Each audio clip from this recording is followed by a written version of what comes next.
இந்த மிருகங்கள்லாம் எத்தனை தடவை கடிச்சா மனுஷங்க சாவாங்கன்னு பார்க்கலாமா? முதல்ல ஆந்தை இருக்கு, இது விஷம்லாம் கிடையாது. ஸோ ஒரு 50 தடவை கடிச்சா சாவுமா பார்க்கலாம். 15 கடி தானா?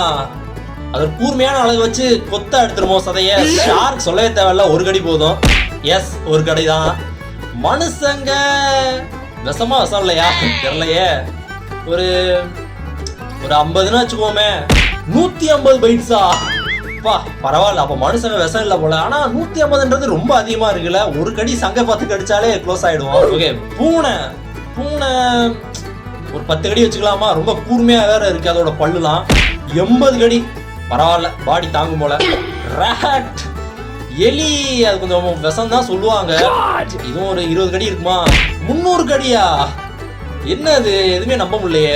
ஷார்க்குக்கு மட்டும்தான் நான் கரெக்டா சொல்லிருக்கேன், ஏன்னா அது தெரிஞ்சதான். ஒரே கடியில பாடி 2000. மத்ததெல்லாம் பெருசா நம்ப முடியல. ஒருவேளை வெறித்தனமா கடிக்காம நார்மலா இப்படின்னு கடிக்கிற மாதிரி சொல்லிருப்பாங்களோ? ஏன்னா எல்லாத்துக்குமே ரொம்ப அதிகமான பைட்ஸ் போட்டிருக்காங்க. நான் கம்மியான பைட்ஸ்லயே ஆள் க்ளோஸ் ஆயிடுவாங்கன்னு நினைச்சேன். ஓகே, கிங் கோப்ரா எத்தனை தடவை கடிச்சா மனுஷங்க சாவாங்கன்னு கெஸ் பண்ணி கமெண்ட்ல சொல்லுங்க. மறக்காம லைக் தட்டி விட்டு சப்ஸ்கிரைப் பண்ணிக்கோங்க.